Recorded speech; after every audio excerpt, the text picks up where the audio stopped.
आपको बताएंगे ज्ञानेंद्रिय। ज्ञानेंद्रिय क्या होता है, जिसको हम लोग बोलते हैं सेंस ऑर्गन्स। देखिए सेंस ऑर्गन्स 5 प्रकार के होते हैं, जो आपका इससे त्वचा हो गया, कान हो गए, का नाक हो गया, इसके बाद आंख और जीभ हो गए। ठीक, देखिए अब हमें ये समझना होगा कि सर ये ज्ञानेंद्रिय होता क्या है, ज्ञानेंद्रिय किसे कहते हैं।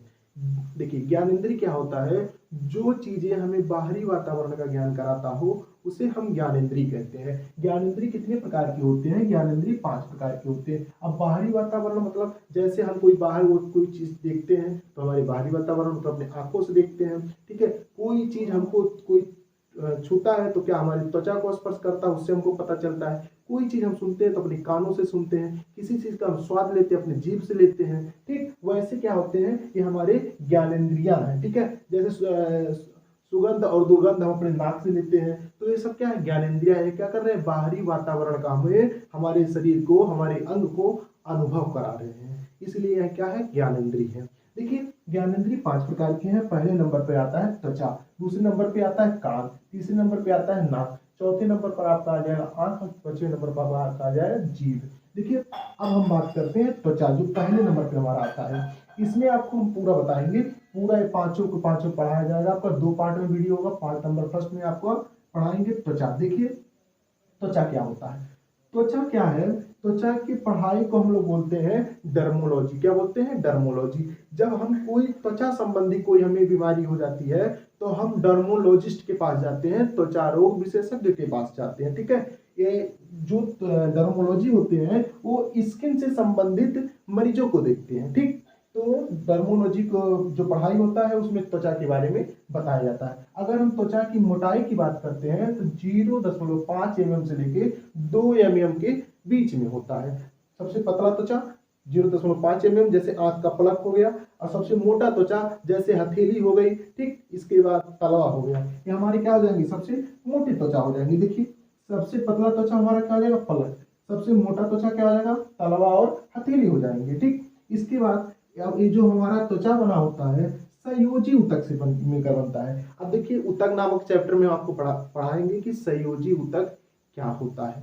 तो संयोजी ऊतक ऐसे जान लीजिए, ऐसा ऊतक जो 2 अंगों को जोड़ने का काम करता है, रेशेदार होता है। संयोजी ऊतक क्या होगा, इसमें रेशा होता है। देखिए हमारे त्वचा में क्या होते हैं, रेशे होते हैं। जैसे देखिए हमारा जीभ क्या है, संयोजी ऊतक से बना है, तो जीभ में रेशे होते कि नहीं होते हैं। और क्या होता है, पानी से जल्दी खराब नहीं होता है। ठीक है, तो ये संयोजी ऊतक से हमारा क्या होता है, त्वचा बना होता है। अगर त्वचा की हम बात करें, त्वचा का जो लिमिट होता है तो 4 वीक या 28 दिन के लिए होता है, और डिपेंड करता है आपके एज के ऊपर डिपेंड करता है। तो चलिए आगे देखिए, अगर देखिए कभी कभी क्वेश्चन पूछता है कि शरीर का सबसे बड़ा अंग कौन सा है, तो शरीर का सबसे बड़ा अंग होता है त्वचा। और शरीर में सबसे बड़ा अंग कौन सा है, तो हमारा हो जाएगा लीवर। क्या हो जाएगा, लीवर। तो ये ध्यान रखिएगा, शरीर का सबसे बड़ा अंग तो हो जाएगा त्वचा, और शरीर में सबसे बड़ा अंग कौन सा है, लीवर। ये चीज आप लोग ध्यान रखिएगा। अब देखिए हम अगर बात करते हैं त्वचा के कार्य के बारे में कि त्वचा का कार्य क्या होता है, त्वचा मतलब क्या क्या काम करता है हमारे शरीर में। देखिए जो पहले नंबर की अगर हम बात करें तो कीटाणुओं से रक्षा करेगा। त्वचा हमारा क्या करेगा, जैसे हम लोग कपड़ा पहनते हैं तो कपड़ा गंदा हो जाता है कि नहीं हो जाता है, दिन भर क्या होता है, बैक्टीरिया के उस पर बैठ जाते हैं। देखिए साफ तक क्या होता है, कॉलर गंदा हो जाएगा, यहाँ हाथ पे गंदा हो जाता है, तो वहाँ मैल इकट्ठा हो जाती है ना, तो क्या बहुत सारे क्या छोटे छोटे कण धूल के उड़ते हैं जो हमारे कपड़ों पे आके बैठ जाते हैं। तो वैसे क्या करता है, हमारे शरीर की रक्षा के लिए त्वचा भी यही कपड़े का काम करता है। देखिए जैसे कीटाणु से रक्षा क्या करेगा, हमारे त्वचा में क्या होता है, लाइसोजाइम नामक एक बैक्टीरिया होता है जो क्या करता है, बैक्टीरिया से लड़ता है। ठीक है, लाइसोजाइम पाया जाता है। दूसरा काम क्या होता है, यूवी रे। यूवी रे मतलब यूवी से हमें बचाता है, जिसमें क्या होता है, मेलानिन क्या करता है, यूवी रे से हमको बचाता है। अब देखिए मेलानिन क्या होता है, अब देखिए मेलानिन ये होता है कि अगर आपके शरीर में मेलानिन ज्यादा हो गया तो आप काला हो जाएंगे। क्या हो जाएंगे, काले हो जाएंगे। ठीक, ध्यान से सुना, जिस व्यक्ति के अंदर मेलानिन की मात्रा ज्यादा होती है वह व्यक्ति काला होता है। अब मेलानिन ज्यादा हो गया तो काला। ठीक, अगर मेलानिन कम हो गया तो क्या हो जाएगा, गोरा हो जाएगा। ठीक है, अब देखिए ये त्वचा में हमारा क्या होता है, मेलानिन पाया जाता है, तो इसीलिए लोग गोरे और काले होते हैं मेलानिन के कारण। मेलानिन हमारे शरीर को रंग देता है। अब रंग में क्या होता है, या तो गोला गोरा होगा, या तो काला होगा, या तो सांवला होगा। तो देखिए अगर मेलानिन ज्यादा है तो काला है, मेलानिन कम है तो गोरा है, और मेलानिन ना तो ज्यादा है ना तो काला है, तो क्या हो जाएगा, सांवला हो जाएगा। ठीक, ये रंग देता है। अब देखिए अगर तीसरा काम बताए हमारे शरीर का जो त्वचा का होता है, विटामिन डी। जैसे हमें सूर्य के प्रकाश के किरणों से विटामिन डी मिलता है, उसमें किस रूप में परिवर्तित होता है, कैल्शियम के रूप में हमको मिलता है। ठीक, इसके बाद अगर चौथी बात करें तो त्वचा क्या करता है, उत्सर्जन करता है। जैसे मैं आपको पढ़ा रहा हूँ तो मुझको पसीना हो रहा है कि नहीं हो रहा, देखिए हो रहा ना पसीना, तो ये पसीना क्या करेगा, उत्सर्जन करेगा। अब पसीने में क्या करेगा, पसीना क्या होता है, पसीने में नमक आता है। देखिए कभी कभी गर्मी के दिनों में आप लोग काला कपड़ा पहन लेते हैं, काला कपड़ा पहनने के दिन भर गर्मी हुआ, पसीना हुआ खूब, ऐसे पूछे उठे, अब पूछने को देखें सफेद सफेद दाग पड़ गया।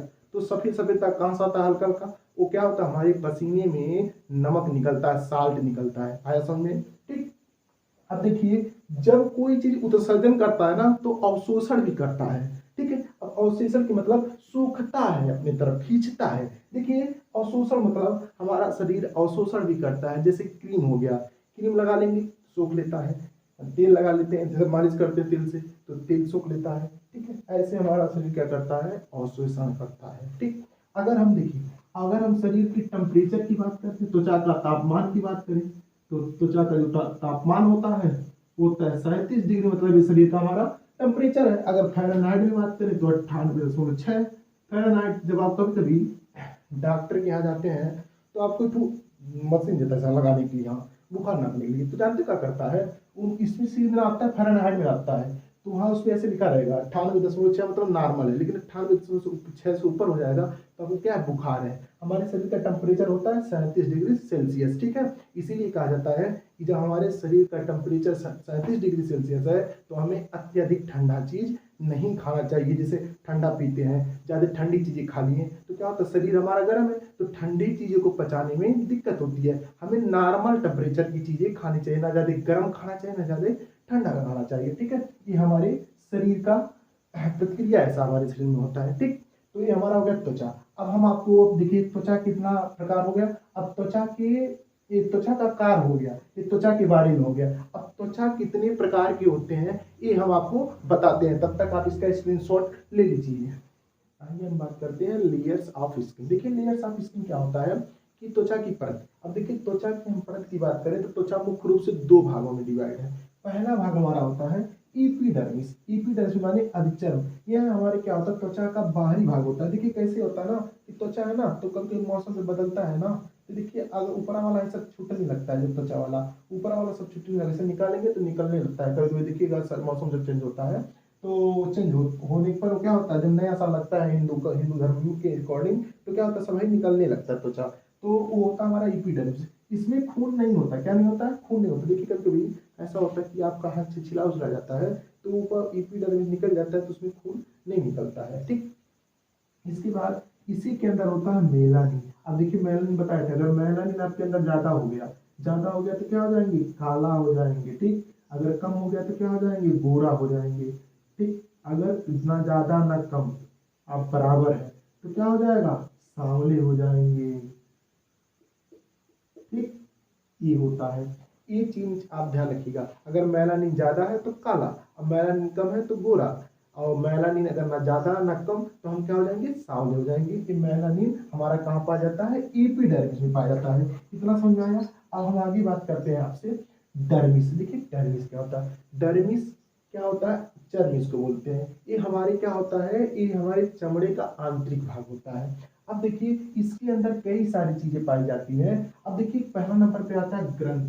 ग्रंथ एक पूरा चैप्टर है, ग्रंथ हम आपको पढ़ाएंगे। ग्रंथ 3 प्रकार की होती हैं, ये सब आपको पढ़ाएंगे। ठीक है, ये अलग चैप्टर है, ग्रंथ के बारे में हम बताएंगे कि इसमें सभी प्रकार की कई सारी ग्रंथियां हैं, सब पढ़ाएंगे आपको। तो इसके बाद इसमें एक चीज और होता है बाल। अब देखिए बाल जो हमारा निकलता है ना, बाल वो हमारा ऊपर से नहीं निकलता, अंदर से निकलता है, डर्मिस से निकलता है, चर्म से निकलता है, ना कि हमारा एपिडर्मिस से निकलता है। देखिए बाल और रोम दोनों में अंतर होता है। रोआ क्या होता है, जो रोम होता है, जब हम कभी कभी एक चौक से कोई आवाज बहुत ज्यादा सुनते हैं, डर जाते हैं, तो हमारा रोआ खड़ा होता है, बाल नहीं खड़ा होता है कि हमारा बाल खड़ा हो जाए, रोआ खड़ा होता है। तो जो रोआ होता है वो क्या होता है, डर्मिस का पार्ट होता है। ठीक, तो बाल और रोए में अंतर है। ठीक, अब देखिए, अब क्या करते हैं, जानवरों में कभी कभी ऐसा होता है जो डर्मिस होता है उसको निकाल कर क्या बना जाता है, औद्योगिक प्रयोग में किया जाता है। अब औद्योगिक प्रयोग जैसे चमड़े का बेल्ट आता है, चमड़े का बैग आता है, ठीक है, चमड़े का जूता आता है कि नहीं आता। तो जानवरों का क्या होता है, डर्मिस से मतलब चर्म से निकाल के बनाया जाता है। तो यही एक क्या होते हैं हमारा लेयर्स ऑफ स्किन, जो त्वचा की परत है, दो प्रकार का है, एपिडर्मिस और डर्मिस। इतना आपको समझ में आया गया होगा।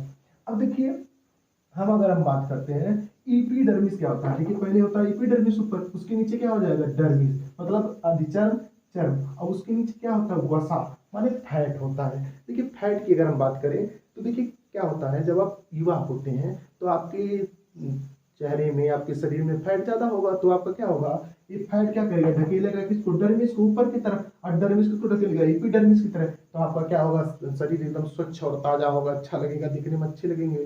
लेकिन क्या होता है, जैसे जैसे आपका एज ढलता जाता है, ये क्या होता है, वसा खत्म हो जाता है, वसा धीरे धीरे खत्म होता है, और जब वसा खत्म हो जाएगा तो क्या होगा, ये नीचे आ जाएगा, डर्मिस नीचे आ जाएगा, तो एपिडर्मिस भी नीचे आ जाएंगी। जिसके कारण क्या होता है, जब उम्र बढ़ती है तो क्या होता है, वहाँ जगह खाली हो जाता है, वहाँ पर झुर्रियाँ पड़ जाती हैं। इसलिए वृद्धावस्था में देखिएगा, ऐसे बाल मुंह चुचुक जाता है और सब झुर्रियाँ पड़ जाती हैं, हाथ में और कानों पे सब झुर्रियाँ पड़ जाती हैं, ठीक है। ये आपके अकॉर्डिंग टू एज के हिसाब से होता है, ठीक। तो जैसे जैसे एज बढ़ता है वैसे वैसे वसा खत्म होगा, वसा खत्म होगा तो क्या होगा, डर्मिस का जब दबाव पड़ेगा, डर्मिस दबाव डालेगा तो एपिडर्मिस का भी दबाव पड़ेगा, तो क्या हो जाएगा, झुर्रियाँ पड़ने लगती हैं। आया समझ में। ये आपका त्वचा यहाँ पर समाप्त होता है।